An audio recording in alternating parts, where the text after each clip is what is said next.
If I were to sell it, I can have potentially 4 different levels of taxes.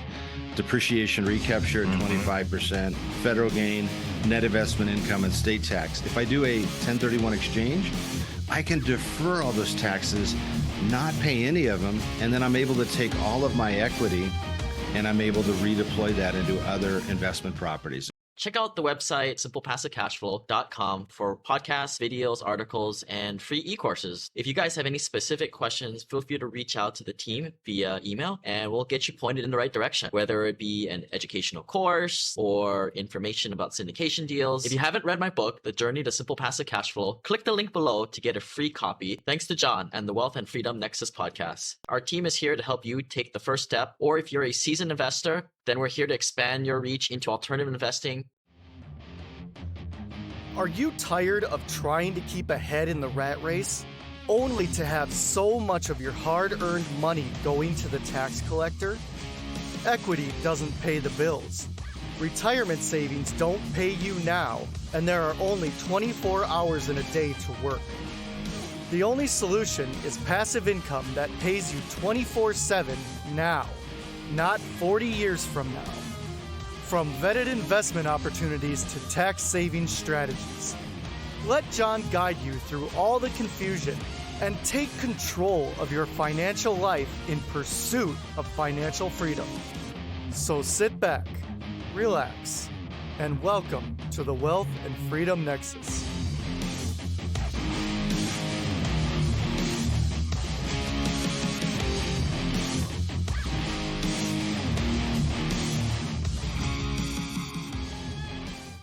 You know, for the most passive returns in real estate investing, I like to put my money with Freedom Family Investments, a team I personally trust because they pay me steady streams of cash flow, hassle-free, all while doing the things I love. Returns are better and more reliable than the stock market, up to 12%. I love that tax benefits offset capital gains or your W-2 income. For a little insider pro tip, knowing who to trust is key to success in investing. Freedom Family Investments has a perfect track record of paying their investors right on time. To learn more, text family to 66866.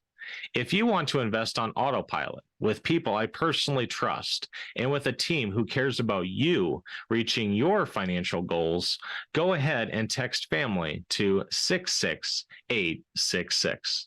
Hello, and welcome to another great episode of a WFN podcast. I'm your host, John Rickar, an investor, educator, and realtor. Now, if this is the first time that you're joining us, be sure to hit that subscribe button or the bell icon or the plus icon or basically whatever follow, subscribe icon there is on your podcast platform of choice, whether that's Spotify, Apple, Overcast, hopefully not Stitcher. That went away a little over a month and a half ago. And if you are watching this on YouTube, be sure to subscribe to my YouTube channel and click the bell so you never miss an episode. And follow me on my social media channels at W Freedom Nexus. You can find me on Instagram, X, formerly known as Twitter, for the most popular ones, as well as YouTube, that I try to upload content every single week. So with this, I kind of wanted to do, kill 2 birds with 1 stone, actually.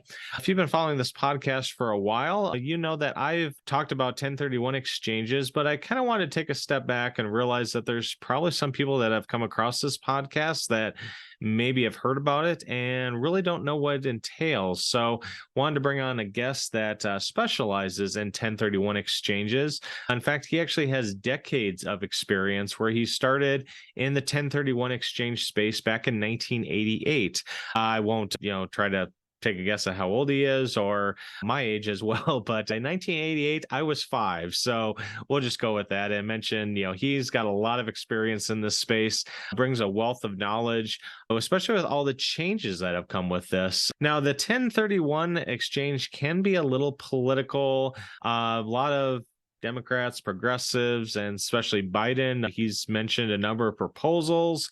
Now that we're getting to about a year before election season, I highly doubt anything's going to happen. But they have proposed capping the 1031 exchange or doing away with it. I feel that it's kind of a giveaway or a loophole, benefits the rich, that they don't pay their fair share in taxes, etc. And Scott and I actually discussed that, and he mentioned a number of the positive benefits that the 1031 exchange brings about, and was actually surprised at this as well. I learned of how long the 1031 exchange has been around in the tax code. It's a lot older than you probably think, a lot older than some sections like the 401k, whether it's, or like Roth IRAs, which came about in late 1990s, 1997, 1998. So that's part of our discussion in the 1031 exchange space, what it is, how it's changed, what my guest has seen with the political environment over the years, and where he sees that going in the next couple of years, 2024 into 2025. But then on a personal note, Scott, who's our guest, Scott Saunders, we had actually, I think, connected on Facebook, I believe, but we have a lot of mutual connections in the turnkey space. He's actually invested in a number of the same markets that I am, as well as invested in some markets that I've been looking at to invest in as well. But on a personal side, a lot of, shall we just say, gurus in the real estate investing space, they say, well, you can't scale your portfolio with single family homes, especially with Freddie Fannie loans. You're capped at 10 loans or maybe 20 if you and your wife can apply for and get approved for doing them individually. And, it's just too long and too copious of a process. You have to go with multifamily. You have to go with syndications. You have to scale up. And now, to be fair, there are benefits to syndications. There are benefits to multifamily versus single family, and I invest in both of them.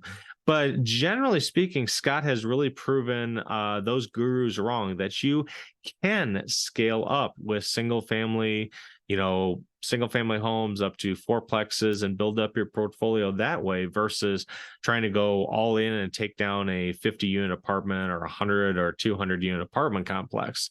In fact, at the time of this recording, this morning here in September, this will drop in October, but we did this recording here on September 5th, he is sitting at 71 units. Yes, 71 units across 9 states, and is set to close on an additional 6 properties by the end of September. We'll see if in October if he hits 77 or if he's higher than that. He did mention he still wants to grow and get to 100 units and past that. Kind of a little side note, if you're wondering kind of what the pros and benefits, positives and negatives of single family versus multifamily, there's not a right or wrong answer, but feel free to go back to episode 89 with my friend, where we had a multifamily versus single family discussion, the pros, the cons, the good, the bad, the ugly, and what a lot of gurus don't mention. And like I said, there's no right or wrong answer.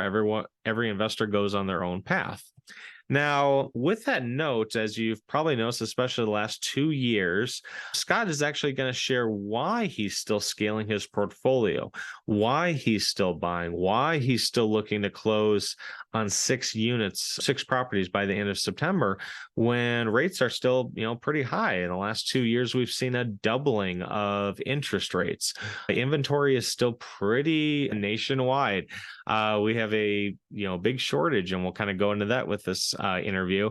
And Scott even mentions flat out, he doesn't have some special lending arrangement with a bank or anything like that. He's still getting financing in the 7 to 8%, which is still in line. And he admits he is getting lower cash flow now than he was previously and with some of his other properties. So you might be asking, it's like, well, geez, if rates are high, you're still buying generally at a premium, there's less cash flow. Why in the world is Scott still buying? Well, the answer might actually surprise you. And to be fair, Scott does not have a crystal ball. I don't have a crystal ball either. No one does. But he did share an interesting take from the longtime Shark Tank guest, Barbara Cochran. So, I'll just leave it at that. You got to listen to the episode. But she had an interesting take on interest rates, where she sees the inventory, the values, cash flow, et cetera, going in the next, not immediate future, but probably in the next 2 years.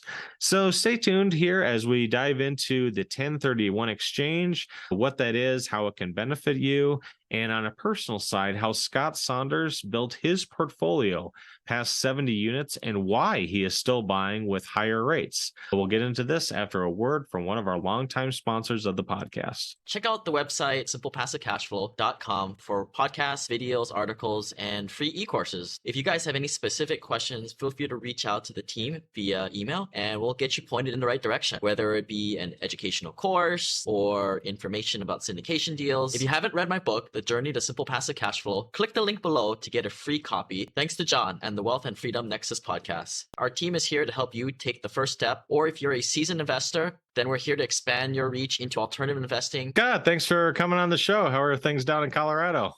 Hey, John, great to be with you. Really nice. Beautiful weather right now. Great time of year in Colorado. Perfect. So now, Scott, I kind of wanted to take a step back. And as I alluded to in the intro, I mean, you and I, we can talk about 1031 exchanges like the sun rises, the sun sets, oh, this is easy. We know this.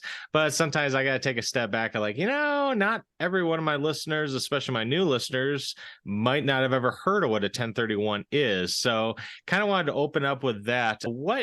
For those that don't know what a 1031 exchange is, can you kind of briefly explain that for my listeners? Sure. Happy to do that, John. So simply put, a 1031 exchange comes from the tax code. It comes from what is called Section 1031 of the tax code. So the tax code has different sections. It was put in place, believe it or not, back in 1921. So we're talking about a part of the tax code. This has been around a long, long time. But if I were to tell you simply what it is, let me kind of compare and contrast it. I think most people are familiar with what a taxable sale is. So I have a property. I go under contract. I sell it and I give up the property and I get back cash proceeds. I get back money. Mm-hmm. In a 1031 exchange, if I just go at the most basic level, I take any property held for investment or used in my business. I give it to a buyer, but in return, instead of getting cash, I get what is called another like-kind property. So a sale, give up property, get back cash.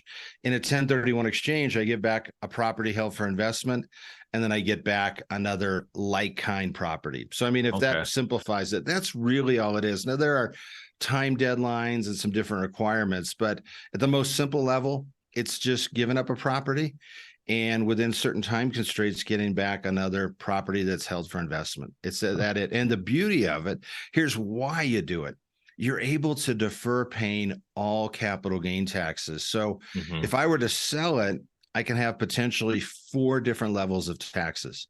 Depreciation recapture at 25%, federal gain, net investment income, and state tax. If I do a 1031 exchange, I can defer all those taxes, not pay any of them, and then I'm able to take all of my equity and I'm able to redeploy that into other investment properties. And I'll typically buy either one larger property or maybe I'll go into several smaller properties, but I'll kind of scale up. I'll grow my portfolio, generally going up in value. So that's what a 1031 exchange is, and that's what it helps you accomplish as an investor. Okay, very cool. Now, as I understand it, and I obviously, like you mentioned, there's a lot of nuances, and I for sure know I'm not a tax attorney. I'm assuming you aren't as well, but like simple numbers, and you say like kind, let's say my first investment property was a 4-plex.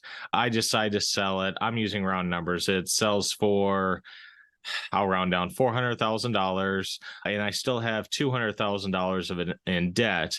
Now, as I understand that, in order to be like kind and kind of like as a step up, I have to have equal or greater value of the next property I'm going into, or properties, and then equal or greater debt on the next property as well. Is that correct? It's roughly correct. So, John, that's conceptually kind of a way that it's communicated. If you want to get down to kind of the technical detail, if you sell for $400,000, you're going to have some closing costs. So typically you have a real estate commission, some title company fees, right? Those types of things. You're actually able to pull those out. So the 2 things that are critical. Number one, if you want 100% deferral, you've got to reinvest your net equity. So if you sell for that $400,000, you might net out of it 180. then you're correct. You want to have the same or a greater amount of debt. So if your mortgage payoff is 200,000, you want to have 200,000 or more of mortgage. Now you can go up and take on more leverage. You can add more cash, but for 100% deferred exchange, that's what you need to do. And then you mentioned like-kind property. There are kind of some misconceptions there. Like-kind is just any property that you hold for investment. So a fourplex could be exchanged for a single family rental or an apartment or industrial or a shopping center. So it's got to be what we call real property or real estate. So as long as it's any real estate held for investment, I can go into any other. So I could come out of bare land and go into a fourplex, right? And get some tax benefits and cash flow. So very, very broad as to what is considered like-kind property. That's a common misconception out there. And as I have seen, I haven't personally seen this, but I've heard of, you can also kind of do it in aggregate like-kind, where say I trade up a fourplex, but then say I get two fourplexes, for instance. So it's two properties, but the aggregate, the value is higher, debt is equal or higher combined with those, right? Exactly. Yeah. So you really look at what the IRS looks at is when you set up an exchange, you close on a property. That's what we call day zero. You've got a 45-day window to identify property. So we call that the identification period. Then you have another 135 days for a maximum of 180 to close. And so in that time window, they'll look at what you gave up, right? What was the net equity? What was the debt? And did you buy one property or maybe multiple properties where you reinvested all of that net equity? And then in aggregate, as you mentioned, you've got the same or a greater amount of debt. And just one caveat I'll mention, John, about 1/3 of investors do partially deferred exchanges. So, using simple numbers, let's just say you sold something for 800,000 and you bought instead for 700,000. So you went down. That's called boot, right? So cash boot is cash you receive. Mortgage boot is a reduction in your mortgage. But just keep in mind, it doesn't have to be an all or nothing proposition. You can get a lot of the benefits of a 1031 exchange, even if you don't perfectly match those numbers. So you may not get 100% tax deferral, but you went into a better performing property. You went up into larger properties or maybe multiple, and maybe you have a little bit of cash. You just pay taxes on the cash that you receive, called boot. And then the rest is deferred. So I just want to share that because sometimes people go, I'm having a really hard time matching my values and finding a perfect property. And I go, well, why don't you do a partially deferred one, get really close? You still are able to upgrade your investment and get the benefits, most of the benefits of a 1031 exchange that way. Gotcha. Makes sense. Now, Scott, I mentioned to my listeners, this 1031 exchange has been, at the time of this recording, been around for 102 years. And you yourself have been doing this since, or been involved in 1031 since the late 80s. Since that time, what have you seen, or have you seen any like changes or nuances to the 1031, whether it's, political climate or anything like that? Yeah, well, a few things. A number of years ago, way back in 2000, we got some guidance on something called a reverse exchange. So the IRS gave us guidance on how to do, they're now called a parking arrangement. A reverse is just where you buy the new property, what we call the replacement property, and then you sell your current property, your relinquished property, in 180 days. So we got guidance there. Another thing, just going back a little ways, in 2008, we got guidance on how to properly do an exchange of a vacation home that was held for investment. So they came out with some rules on how to do that. And so, there are a lot of vacation markets, right? People have second homes, Airbnb all over the country. Now we've got guidance on how to do that. The other development that I've seen is that the types of real property that qualify are so broad, right? There's something called a tenant in common, referred to as a TIC, or a Delaware Statutory Trust, a DST, where you go into fractional ownership. There are certain oil, gas, and energy programs that qualify. Air rights qualify, water rights in some states. So when you think of like easements can qualify, a cell phone tower and what's called a perpetual communication easement. So over time, we've seen what we think of maybe as being like-kind real property being very broad. Now, there's one last development I'll share, which is back in 2017, we had tax reform, the Tax Cuts and Jobs Act, Mm-hmm. that eliminated personal property exchanges. So prior to that time, we could do exchanges on aircraft and rental cars and construction equipment and tractors and combines. From 2018 on, only real estate qualifies. So you've got to exchange property held for investment that's real estate for other real estate. And then to kind of piggyback on your last comment, we've seen certainly, over the last 10 to 20 years, we've seen from a political standpoint, some politicians, and I'll be honest, it's been on both sides of the aisle, Republicans and Democrats, have looked at Section 1031 and they've mistakenly looked at it and said, hey, this looks like a tax break for wealthy investors. And maybe we need to eliminate it, or maybe we need to modify it and trim it back or limit the benefits. And it's just a great misperception, unfortunately. But, we spend as an industry, I'm on a group that does education with people in Congress, so our Government Affairs Committee and our Trade Association, National Association of Realtors. We just try to educate people, particularly in the House Ways and Means Committee and the Senate Finance Committee, where tax bills originate, that 1031 exchanges help create transactional activity. They help investors relocate, maybe go from a part of the country where things are soft to a part that's booming. We all see Texas and Tennessee, Florida. There are a few of these just golden states that are attracting a massive amount of capital, but we're educating them on why a 1031 exchange helps increase transactional activity. And we even did a study as an industry. We came up with a number. Ernst & Young did it. It contributes about $98 billion annually to the GDP. Wow. So it's a big job stimulator. If you think about it, real estate professionals make money, right? Brokers, agents, title companies, appraisers, lenders. Even thinking about if you're going to sell a single family home, you fix it up, you bring the handyman over to paint it. Well, they're going to make a few $1,000 getting your home ready to sell. So there are a lot of jobs associated with a real estate transaction. Yeah, makes sense. And a lot of people, I don't think, really look at the reciprocal or maybe even a ripple effect where, like you said, you fix up a property, the handyman gets paid $2,000, but then local governments, this property is now a gem, not an eyesore. There's raises the property values. The raising the property values help the owners, but then also help the tax base as well. So it's, isn't just one transaction. It's everything that's connected with that also.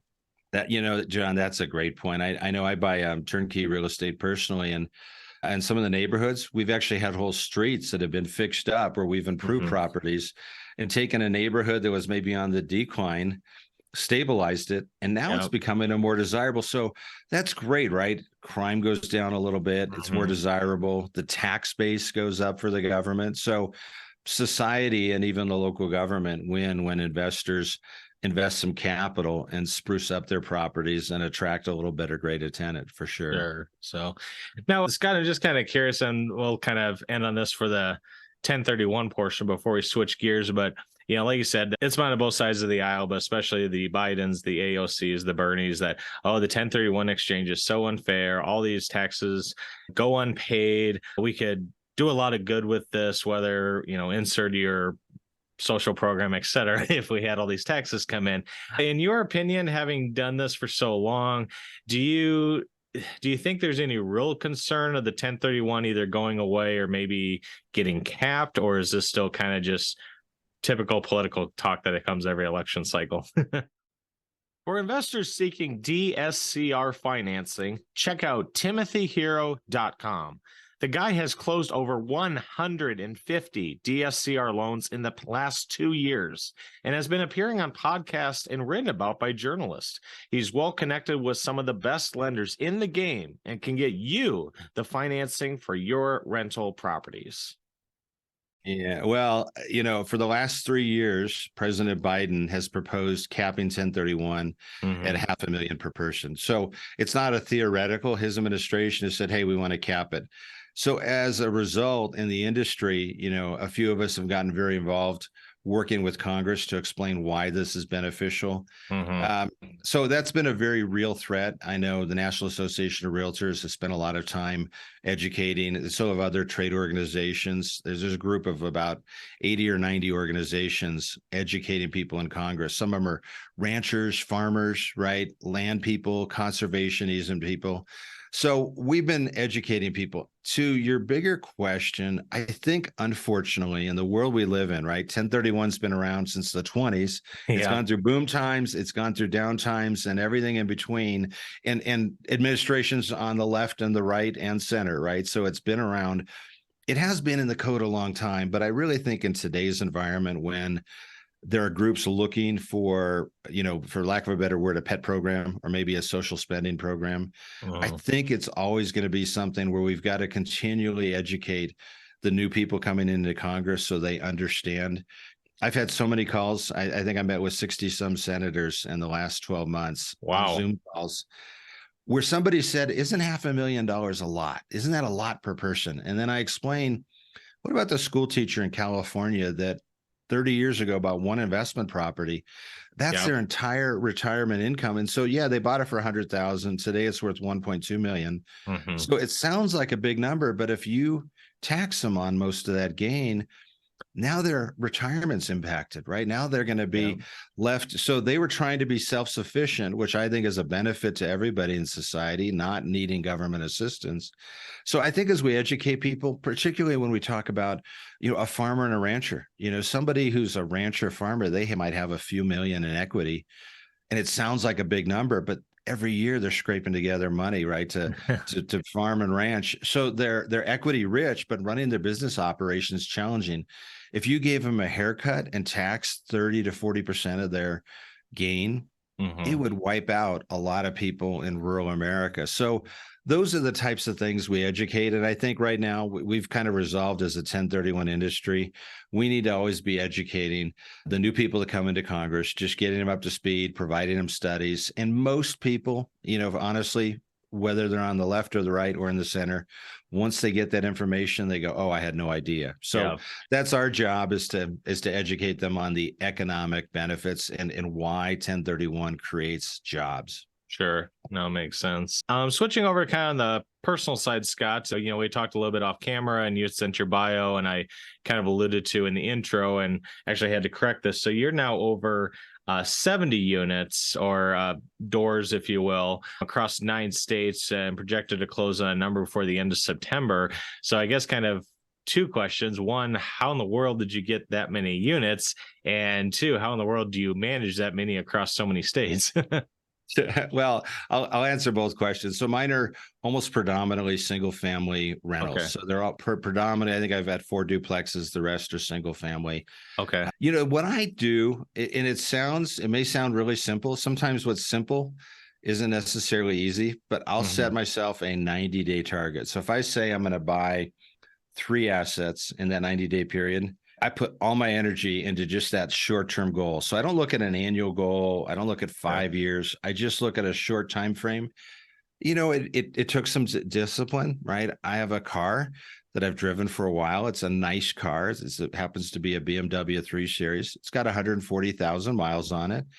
I'm speaking to you from the basement of my house. It's a nice house, but it's not extravagant. So I haven't upgraded my lifestyle. There's some things I do splurge on. I love taking wonderful vacations with my kids. We travel all over the world. So for me, time with my kids and the people I love, that I won't compromise. But to get there, I really said, okay, I'm not going to ratchet up as income increases or I have some windfalls.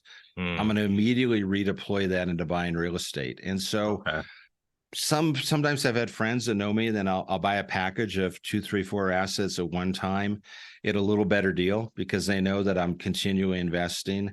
But I think a lot of it was just not allowing myself the freedom to kind of say, okay, I've got a little more income coming in, and now I'm going to bump it up. My lifestyle is still way down here, very simple lifestyle, and I just continually reinvest and redeploy into other assets. Now, you asked about the management. So this is kind of an advantage of single family. I've got good relationships with property managers out there. And so I've got, and particularly in some markets where I'm probably going a little bit deeper. So markets like St. Louis, Missouri, Okay. Memphis, Tennessee. So those markets, I probably have 20, 30 assets in each market.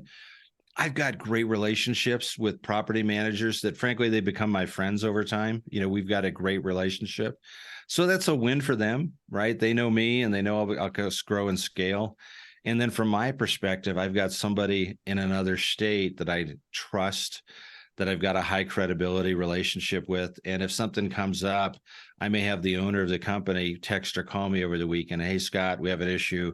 Here's how I'm handling it. Just want to get your feedback. So I've got a great working relationship with some of those property managers. And then on a practical level, John, I've got a daughter who's 18, and I pay her to kind of assemble and organize my rent. So she tracks on a spreadsheet all my rents and kind of here are the problem properties, provides it to me. So I'm able to take create a little tax benefit for myself.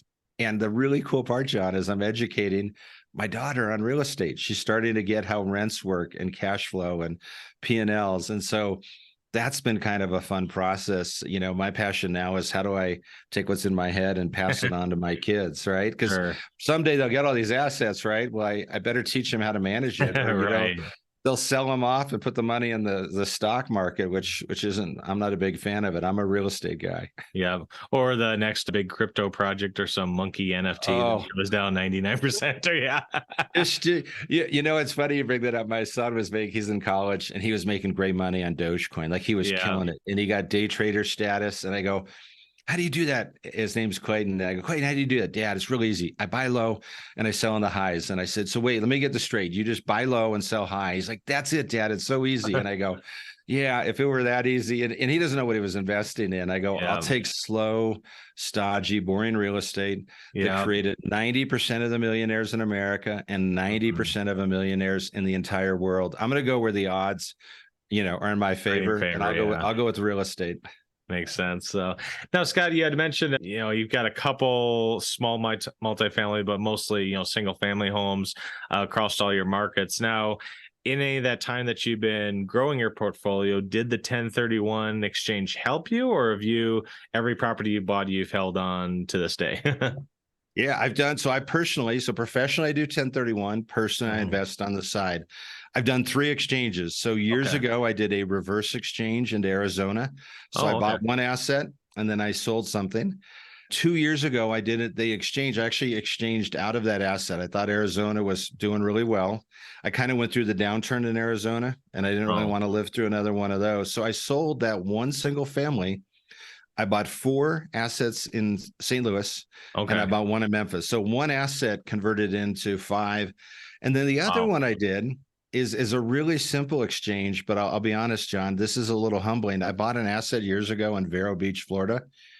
And after 15 years, it just wasn't performing well. My HOA fees kept going up. Sometimes as an investor, you have to say, not every investment's a home run and you got to make a hard call and you got to, you know what? This is a dog. It's never going to get better. So I literally exchanged out of that. It was a condo. And I went into a 4-bedroom, 2-bath, single family rental in Cleveland. So a 1-for-1 exchange. And that one has gone up. It produces positive cash flow. So I took a bad situation that wasn't terrible, but I was just never going to make what I wanted. And I rolled it out into a better performing. So 3 different exchanges that I've done personally. So it's really benefited me as an investor because it's helped me grow my portfolio rather than paying taxes off the top. So it's been a tremendous tool for me. Cool. Yeah, it makes sense. And I haven't been in the investing game long enough. Every property I bought, I still have, but touch base with me in 5-10 years, that might be a different story. So, but now, Scott, as we kind of wrap this up, and again, I want to thank you for taking the time to come on my podcast and educate my listeners. What is your, shall we say, just the proverbial crystal ball show for you? There's been a lot in the news about the housing shortage and rates are going up and there's such a supply crunch, et cetera. But what do you foresee, in 2024 going into 2025, as a whole with the nationwide housing market? Yeah, a few things. One, I don't know when rates are going to go down. I think a lot of people are kind of living on hopium there, hoping. When I look at what the Fed says, they're determined to get inflation down to that 2% target. So it tells me they're going to keep rates higher for longer than we want. And so we've just got to be realistic that this is a new environment, and someday rates will go down, but it could be a few years out. On the inventory side, depending upon who you talk to, we've got between 4 to 6 million homes that are needed but aren't out there. There's just a tremendous amount of supply needed. Everything that's going on now with the increasing rates means builders are not building today, which means 2024 and 25, we're not going to have more inventory. So what I think is we're still going to have an inventory problem. Different projections say it could go for as long as 10 years. I think it'll be there a long time. Here's where I think the upside is for investors. And I'll tell you, I'll be buying over 15 assets just this year, and I'm paying for my financing, 7.8 to 8.4 in the last package. So I'm paying pretty high rates for DSCR loans, right? Not traditional. The reason I'm buying today is I think inventory is going to continue to be low. I'm going to buy an asset today. Now, whenever rates turn and really go down significantly, whether that's a year from now or 2 or 3, my guess is property values are going to pop. There's going to be more demand. Barbara Corcoran, you probably know her from New York. Shark Tank. Right, Shark Tank. She had a firm. She said, in her opinion, property values will go up 20% when the rates go down. Now, I don't know if they'll pop that much, but I think we could see 10, 15, 20% increase. So what I'm doing is I'm buying today with less cash flow. Then over the next few years, my rents will gradually go up. So I'll get a little bit more padding on my cash flow. But what I'm really looking for is for the property values to pop. And then at that time, I'll come in, I'll do an equity harvest through a refinance, lower my payment, and then hopefully go out and buy a few more assets. Because, John, I'm only in the 70s. I got goals, right? I'm not done. I want to keep growing. Right. No, makes sense. So as a final note, Scott, for any of my listeners, that are maybe on both sides, they're interested to learn more about the 1031. Maybe they're in a situation that 1031 exchange would be helpful, or they're just kind of interested in reaching out like, gosh, Scott, I have 2 properties and I can't manage them. I want to know more about how you're doing this. What's the best way to reach out and learn more about what you're doing? Yeah. On the 1031 side, super easy phone number to remember, 888-531-1031. That's my toll-free number. My email at Asset Preservation is just my name, Scott@apiexchange.com. So I get happy to help anybody with 1031 questions, or if they want to understand the process. If you want to learn how to grow and scale a portfolio, I've got a whole course that I put together on that, and it's just my name. It's at scottrsaunders.com. And it's to show people how to scale to 50 or more assets. So typically in the single family space, just get really good. I call it get rich in a niche. Just kind of do that over and over, but get really good at that. So either one of those 2 channels, depending upon what sort of information people are looking for, I'm happy to assist. And I love nothing more, John, than helping other people get into the game of real estate investing and then grow and scale and begin building their own economic freedom. Yep, makes sense. So, and for all those listening, if you're driving or walking the dog, I'll have all those links that Scott mentioned and phone numbers in the show notes as clickable format. So with that, Scott, thanks again for taking time to educate my listeners, and hope that the rest of 2023 goes well with the rest of your asset purchases. Hey, likewise. Same for you, John. Been great visiting with you. Thanks for the excellent questions. Hope this is a lot of value for your listeners. You bet. Thanks, Scott. Thank you for listening. Be sure to share, rate, review, and subscribe on your favorite podcast platform. For more updates, check out www.wealthandfreedomnexus.com. Remember, nothing on this show should be considered tax, legal, investment, or professional advice. This show is produced solely for educational and informational purposes. Please consult an appropriate and licensed tax, legal, real estate, or business professional for specific advice for your situation. For distribution or publication rights or media interviews, please contact the host.